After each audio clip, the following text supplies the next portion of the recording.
I just want to add on like the electric plane discussion, just because I live in Atlanta and I'm in Columbus, Ohio, and I've spent 18 hours driving with my children on spring break.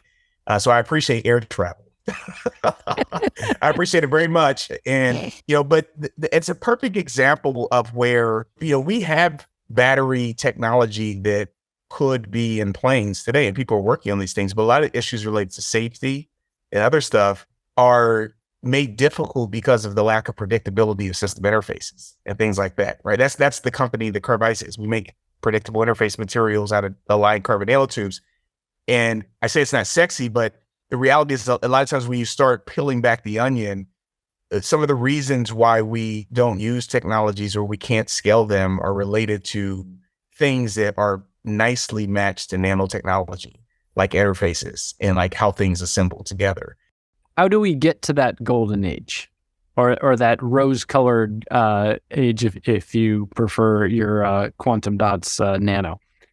I think oftentimes the energy, particularly the energy space, is really actually difficult for many reasons, actually. One reason is that energy, electricity, really it's a commodity and people want to buy the lowest price energy at all times. And that's natural.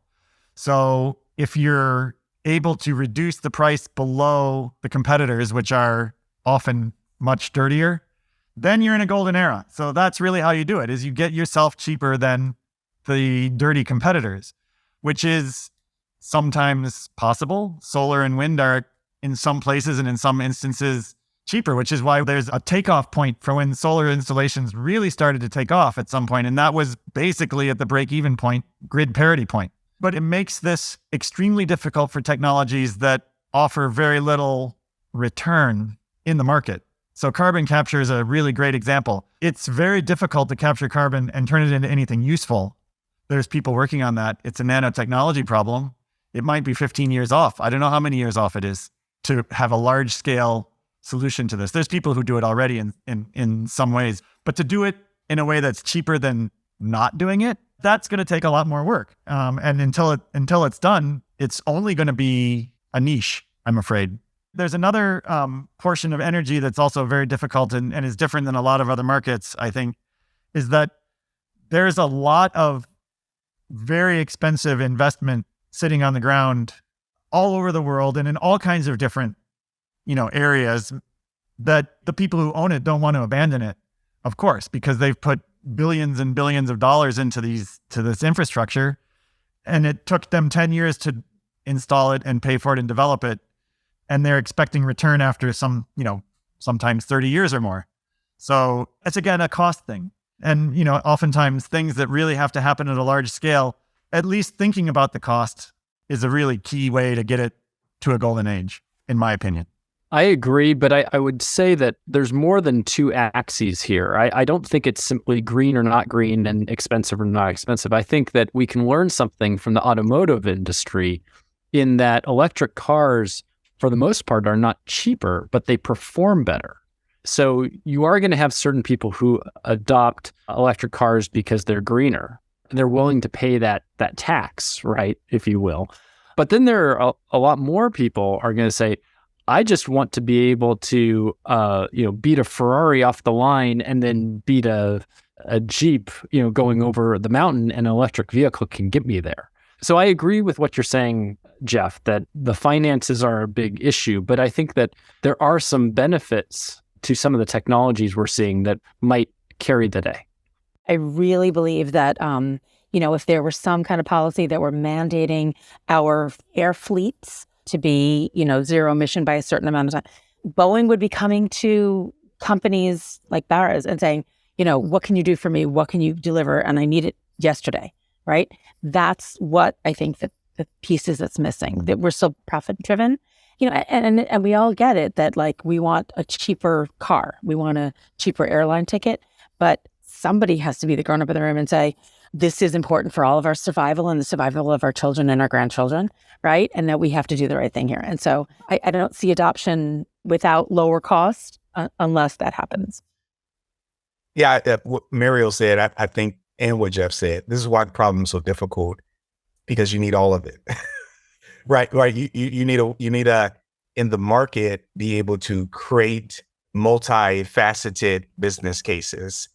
That it's not simple as it's green, it's better, they go this way. It's performance, it's savings on this, that, and this. And it becomes hard for a business model because then you have to have a different business model for so many different things to push it in. And then when you look at that complexity, then policy becomes important, right? I think the policy, like say, hey, everybody has to use predictable interfaces in a system. If you do something like that, then the people start to look for the solution and they use it. And I think because a lot of things are already cheap enough that people just don't look to because they have so much inertia going in one direction, and there's nothing to say, get your head out of the hole and look. And I think those are the low hanging fruits for policy. But then some other things are more complex because you don't want to put policy on everything. But you need to try to see if you can create a market solution based on performance, cost, and other things. But then when you get stuck, then you got to turn back to policy.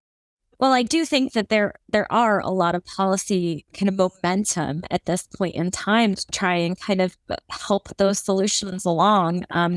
In my department, especially the energy earthshots, are several ways that we're trying to aim for those sprints to meet very ambitious goals that we set them to make sure that they were ambitious. And I say we as the greater DOE we.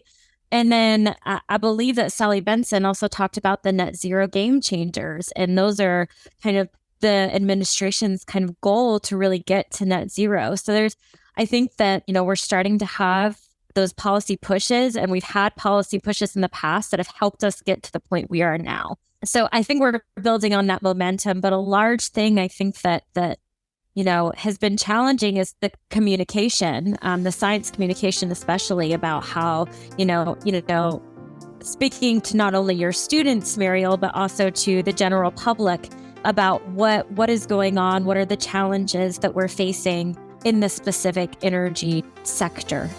Yeah, so that Game Changers report, for those who aren't familiar, identified 37 technologies.